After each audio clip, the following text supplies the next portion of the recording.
Welcome back. You're watching India Now and I'm Ruchi Bhatia, AIMM Chief South in OAC. Today slammed spiritual leader Sri Sri Ravi Shankar for his Syria-like situation in India remark hitting out at Sri Sri. OAC said that people like him should be put behind bars for not believing in the constitution and abiding by the law.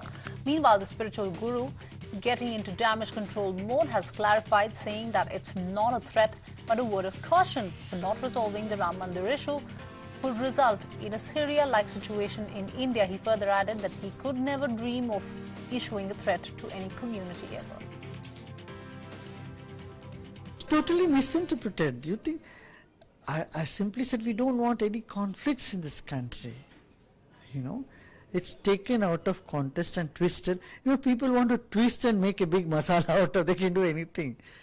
And I can't even imagine me giving dhamki to anybody. A caution should never be seen as a threat. There are some people who do not want this to be settled. Their basis is conflict. So they would like the conflict to simmer on. So anything you see with whatever good intention, some people will try to make a conflict out of that also. People speak their mind. Now I only comment on scriptures, I don't comment on others' foolish statements.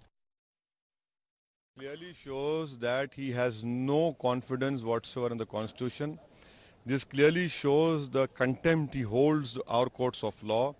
A person who has no confidence in democracy, constitution, Supreme Court rule of law should be arrested, should be put behind bars. And I am of the opinion that he is openly threatening, he is openly provoking people to indulge in violence. He wants to bring back that madness of 1990s. And I hope that the Supreme Court will not hear this matter till the next Lok Sabha elections, because an environment of fear and violence is being created by this person.